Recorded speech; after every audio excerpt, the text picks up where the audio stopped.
সম্প্রতি ডক্টর প্রিয় দেশবাসী, সম্প্রতি ডক্টর এনায়েতুল্লাহ আব্বাসী একটা ফতুয়া দিয়ে গোটা দেশে ফিতনা ছড়িয়ে দিয়েছে।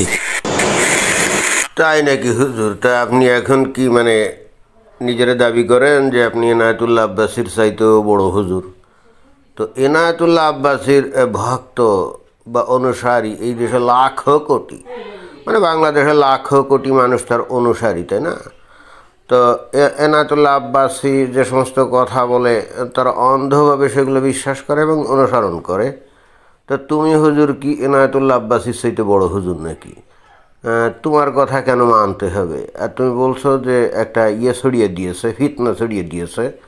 তো দেখা যাক যদি তুমি তার চাইতে বড় হুজুর হও এবং একই সঙ্গে কী কথা বলে ফিতনা ছড়ালো, আমরা একটু পরীক্ষা নিরীক্ষা করি। তো বলো, কি ফিতনা ছড়ালো? আর এই ফিতনার আগুনে সারা বাংলাদেশের ওলামায়ে কেরাম, ছাত্র জনতা, তরুণ যুবক সবাই ক্ষিপ্ত হয়ে পড়েছে। কারণ কই ক্ষিপ্ত হয়ে পড়ছে? আমরা তো দেখি না। তুমি ব্যক্তিগতভাবে হয়তো ক্ষিপ্ত হতে পারো, আমরা তো দেশের জনগণ, তারপরে আলেম সমাজ, যারা নাকি মাদ্রাসার ছাত্র বা সাধারণ মানুষ, কই আমরা তো দেখি না। তোমার ব্যক্তিগতভাবে কি সমস্যা হলো এটা তো আমরা বুঝতে পারছি না। তো যাই হোক, দেখি ফিতনাটা কি, বলো ভালো করে। সে তার ফতুয়ায় বলেছে, যারা গণতান্ত্রিক নির্বাচনকে শ্রেষ্ঠ জিহাদ আখ্যায়িত করে তাদের ঈমান নেই, তারা কাফের, তাদের তাগুতের খাতায় তাদের নাম উঠবে। হ্যাঁ, তো এটা কি এনায়েতুল্লাহ আব্বাসী কি ফালতু কথা বলছে নাকি? সঠিক কথাই তো বলছে। ইসলামে কি কোনো গণতন্ত্র আছে নাকি? ইসলামে হলো খিলাফততন্ত্র, এবং কে খলিফা হবে, যে খিলাফতের মধ্যে সবচাইতে বড় আলেম, যে সবচাইতে ইসলাম বেশি বোঝে সেই ব্যক্তি, এবং যার প্রজ্ঞা আছে এই বোঝার এবং এই ইসলামী যে বিধিবিধান শরিয়া এইগুলো যারা প্রতিষ্ঠা করতে পারবে তারাই হবে খলিফা। যেমন এই যে তালেবানরা, আগে তো আমরা দেখছি কাকে তারা বানিয়েছিল, ওই যে মোল্লা ওমর, তাই না? তো মোল্লা ওমরের সাথে ইসলাম বেশি বোঝেন না। আফগানিস্তানে কি ছিল নাকি? ঠিকই তো ছিল, তাই না? তারপরে ওই যে আইএস যে প্রতিষ্ঠা করছিল ইরাক এবং সিরিয়ার ওই যে একাংশে কয়েক বছর আগে, তো ওখানে খলিফা কে হয়েছিল? আবু বকর আল বাগদাদি। তো এই আবু বকর আল বাগদাদির যোগ্যতা কী ছিল? সে বাগদাদ ইসলামী বিশ্ববিদ্যালয় থেকে ডক্টরেট নিয়েছিল এই শরিয়া লয়ের উপরে। তো সে সবচাইতে যোগ্য ব্যক্তি ছিল না? এখানে তো গণতন্ত্র তো কোনোভাবেই এখানে এই ইসলামী বিধানে হালাল না। কারণ হচ্ছে আমরা জানি গণতন্ত্র হলো ওই যে ইহুদি নাসারা কাফেরদের আবিষ্কার, তাই না? যেমন এব্রাহাম লিঙ্কন আমেরিকায়, উনি এই গণতন্ত্রের উপরে চমৎকার একটা বক্তৃতা দিয়েছিলেন, যে বক্তৃতাটা খুব বিখ্যাত হয়ে আছে, গেটিসবার্গ অ্যাড্রেস, রাইট? তো সেখানে গণতন্ত্রের সঙ্গে উনি কী বলেছিলেন? Democracy is for the people, by the people and of the people, right? জনগণের জন্যে, জনগণের দ্বারা, জনগণের উদ্দেশ্যে যে তন্ত্র বা তাদের দিয়ে তৈরি যে তন্ত্র, যেখানে নাকি তাদের মতামত প্রতিফলিত হবে, এটাই তো গণতন্ত্র। এবং গণতন্ত্রের মূল কথা কি? বাক স্বাধীনতা। বাক স্বাধীনতা মানে কি? যে যেমন ইচ্ছা খুশি যে কোনো তন্ত্রের, যে কোনো মতবাদের সমালোচনা করতে পারে। তা ইসলাম কি সেই অনুমতি দেয়? ইসলাম কি কাউকে এমন অনুমতি দেয় যে তারা ইসলামের বিধিবিধান এগুলোর সমালোচনা করতে পারে, হজরত মুহাম্মদের কর্মকাণ্ডকে সমালোচনা করতে পারে, কোরআন যে আল্লাহর বাণী কিনা এই ধরনের একটা সন্দেহ পোষণ করতে পারে, অথবা হজরত মুহাম্মদ যে নবী কিনা এই প্রশ্ন উত্থাপিত করতে পারে, অর্থাৎ সন্দেহের উদ্রেক করে না? এগুলো কিছুই পারে না। তো এগুলো যখন কিছুই বেরো না, তাহলে তো ইসলাম কোনোভাবেই গণতন্ত্রকে সমর্থন করে না, এবং দুনিয়ার কোনো আলেম গণতন্ত্রকে সমর্থন করে না।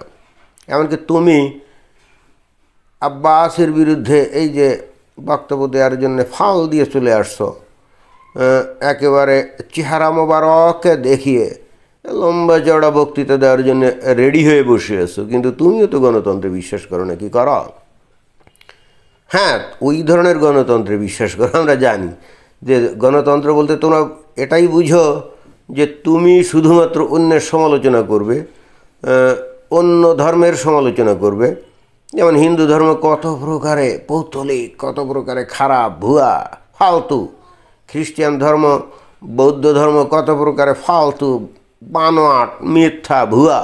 হ্যাঁ, তুমি এগুলো বলবে, অর্থাৎ এইগুলো বলার অধিকার তোমার আছে, এই স্বাধীনতা আছে। বাট কোনো হিন্দু বা খ্রিস্টান বা বুদ্ধিস্ট বা ইহুদি তাদের কিন্তু কোনো অধিকার নাই ইসলামের সমালোচনা করার। হ্যাঁ, এই ধরনের তন্ত্রে বিশ্বাস করে। কিন্তু এইটা তোমার কাছে গণতান্ত্রিক অধিকার যদি মনে হয়ও, এটাই যদি তোমার কাছে গণতন্ত্র হয়ও, এইটা তো অন্য মানুষের কাছে গণতন্ত্র না। গণতন্ত্র মানে কি? সবার সমান অধিকার, সবার সমান মর্যাদা। এবং ইসলামী শাসনে অমুসলিম যারা, তারা তো জিজিয়া কর দিবে নাকি? জিজিয়া কর দিবে কীভাবে? করজোড়ে। ওই যে সূরা তৈয়বার 29 নম্বর আয়াতে বলা আছে না? তো সেখানে তো তারা তো থার্ড ক্লাস সিটিজেন হিসাবে থাকবে, রাইট? তো এটাই হলো ইসলামী গণতন্ত্র, যদি তুমি বলো আর কি। আর বাক স্বাধীনতার তো কোনো প্রশ্নই ওঠে না। দুনিয়ার কোনো আলেম গণতন্ত্রকে হালাল বলে না, বলে যে কঠিনভাবেই হারাম, তাই না?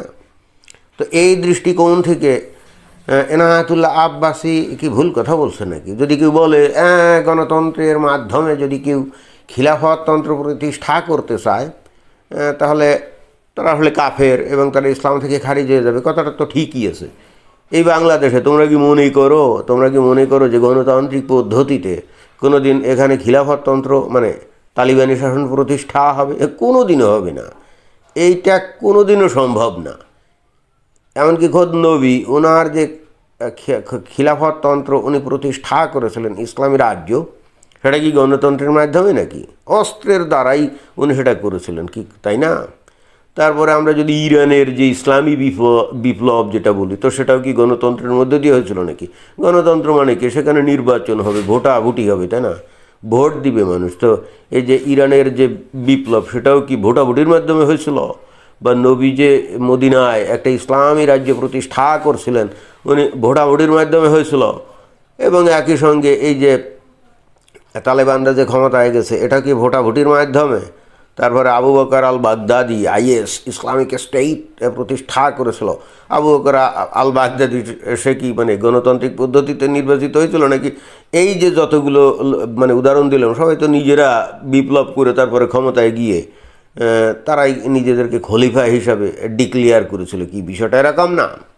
এটা কিন্তু অনেকটা ওই যে মানে সর্বহারাতন্ত্র বা সমাজতন্ত্র প্রতিষ্ঠার মতো। যেমন 1917 সালে ওই যে জারকে উৎখাত করে দিয়ে লেনিন যেমন সমাজতন্ত্র প্রতিষ্ঠা করেছিল। এবং যেহেতু এটা ভোটাভুটির মধ্যে দিয়ে তো আর হয়নি, বিপ্লব করে, রাইট? এবং তারপরে লেনিন কি সেই রাষ্ট্রের প্রধান হয়ে গেছিলেন, রাইট? এবং একই ধারা অনুসরণ করে চায়নাতে যে মাও সেতুংয়ের নেতৃত্বে 1949 খ্রিস্টাব্দে সেখানেও ওই একই কিসিমের কি বিপ্লব ঘটেছিল। অর্থাৎ ক্ষমতায় যাওয়ার ক্ষেত্রে দেখা যায় যে ইসলামের পদ্ধতি এবং কমিউনিজম এর পদ্ধতি একই। এই দুইটা পদ্ধতি কিন্তু কেউই কিন্তু গণতন্ত্রকে বিশ্বাস করে না। এবং ঠিক সেই কারণে যদিও এই দুইটা তন্ত্রের বিশ্বাসে একেবারে 118 ডিগ্রি তফাৎ, মানে জাস্ট মানে সম্পূর্ণ বিপরীত মেরুতে। কারণ কমিউনিস্ট যারা, তারা তো আবার আল্লাহ বা ঈশ্বরে বিশ্বাস করে না। আর ওই যে যারা নাকি খিলাফততন্ত্রে বিশ্বাস করে, তারা তো আবার আল্লাহ বিশ্বাস করে। তো যদিও এরকম একেবারে বিপরীতমুখী অবস্থান, কিন্তু ক্ষমতায় যাওয়ার ব্যাপারে দুইজনের পদ্ধতি কিন্তু একই রকম। এবং ঠিক এই কারণে আমরা বাস্তবে এই দুনিয়াতে দেখি যে এই সমাজতান্ত্রিক দেশগুলো বা কমিউনিস্ট যারা করতো এক সময়, তারা কিন্তু অনেকটাই যারা নাকি ইসলামী তন্ত্র করে, অর্থাৎ খিলাফততন্ত্র প্রতিষ্ঠা করতে চায়, শরিয়াতন্ত্র প্রতিষ্ঠা করতে চায়, এদের মধ্যে কিন্তু একটা দুর্দান্ত গোপন আঁতাত আছে। যদিও কমিউনিস্টদের একটা বিশাল ভুল হচ্ছে এটা, যদি কোনো দিন ইসলামী তন্ত্র প্রতিষ্ঠিত হয়, মানে শরিয়াতন্ত্র প্রতিষ্ঠিত হয়, তখন কিন্তু এই ইসলামী শাসকরা সর্বপ্রথম কমিউনিস্টদের ধরে ধরে কিন্তু জবাই করবে। এটাই কিন্তু বাস্তবতা।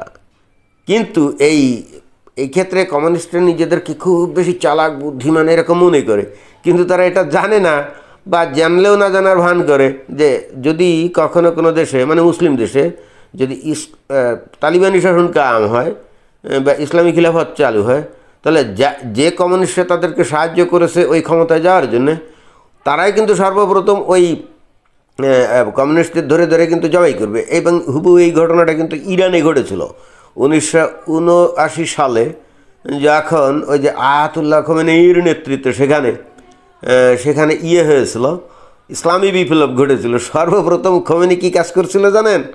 সর্বপ্রথম সে এই খোমেনিকে যারা সাহায্য করছিল ক্ষমতা আসতে, যে কমিউনিস্টরা, সেখানে তো কমিউনিস্ট পার্টি ছিল, ক্ষমতায় গিয়ে সর্বপ্রথম এই খোমেনি কিন্তু কমিউনিস্টদের ধরে ধরে কিন্তু ফাঁসিতে ঝুলাইছিল। তারপরেও কিন্তু এই কমিউনিস্টরা কিন্তু এই মূর্খতার পরিচয়টা দিয়ে যায়, কিন্তু আমরা দেখি বাস্তবে।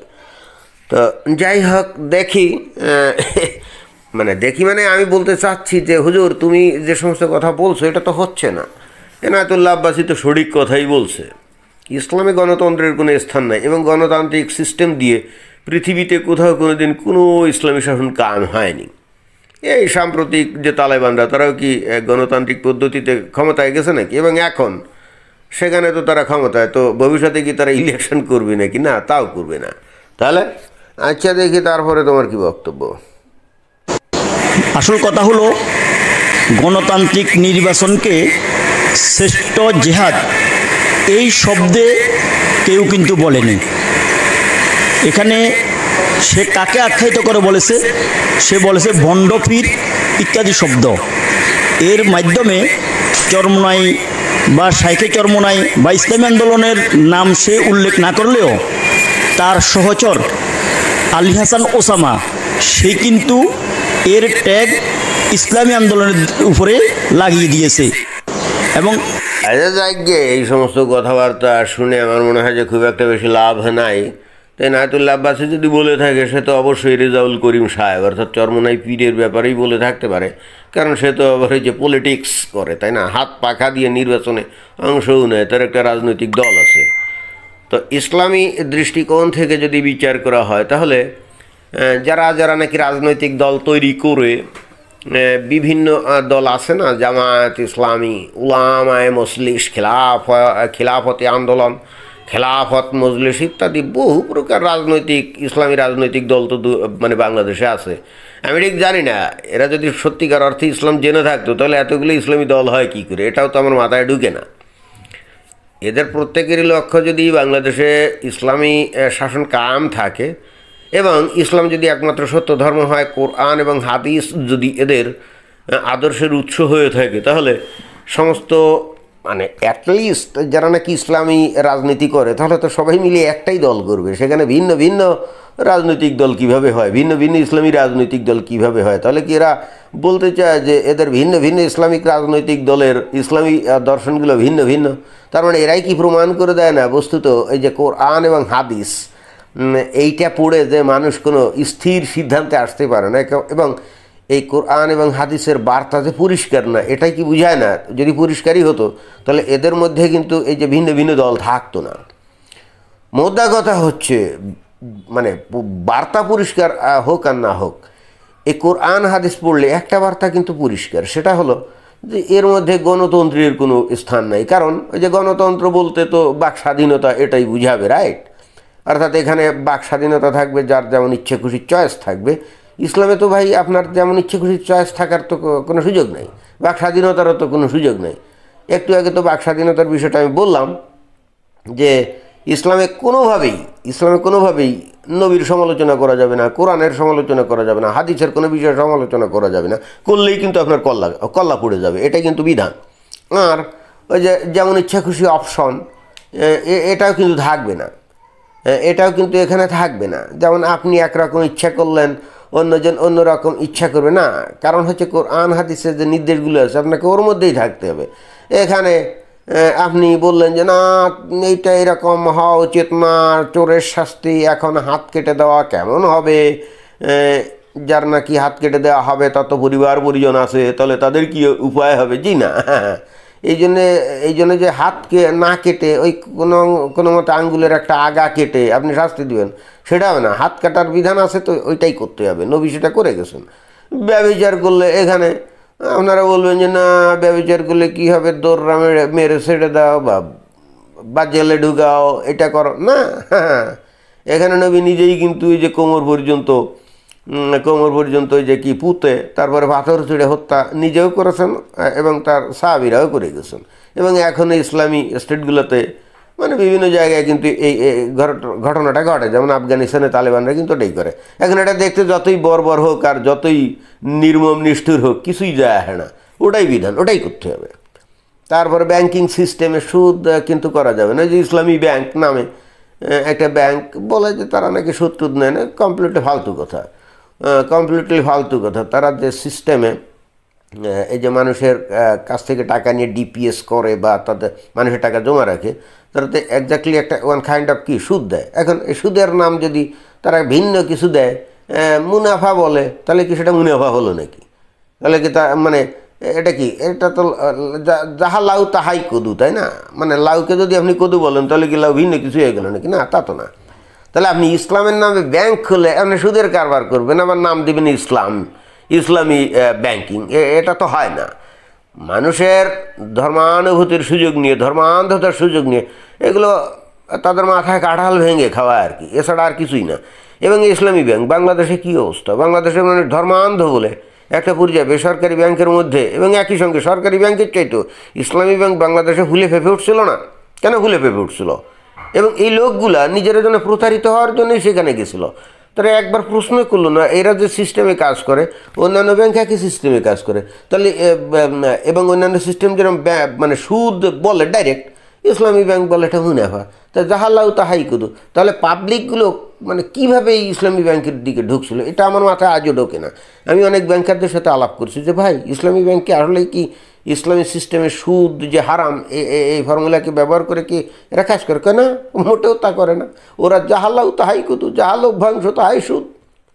তো এই হচ্ছে অবস্থা। অর্থাৎ বর্তমানে যে ইসলামী রাজনৈতিক দল বাংলাদেশে আছে, এরা এই ধরনের কিছু কিছু ব্যাপারে ভিন্নতা প্রকাশ করে। এবং একই সঙ্গে বেসিক্যালি যে বিভিন্ন রাজনৈতিক দল এরকম মানে ইসলামের ভিত্তিতেই যে বিভিন্ন রাজনৈতিক দলের উৎপত্তি, সেটা বোঝাই যায় যে কোরআন আর হাদিস কোনো স্পেসিফিক, কোনো পরিষ্কার, কোনো নির্দিষ্ট মেসেজ যেহেতু দেয় না, দিতে পারে না, সেহেতু এই যেটা পছন্দ করে সে সেই লাইনের রাজনৈতিক দল গঠন করে, এটা খুবই আমরা বুঝি। তবে চূড়ান্ত বিচারে একটা মেসেজ পরিষ্কার, ইসলামে কোনো গণতন্ত্র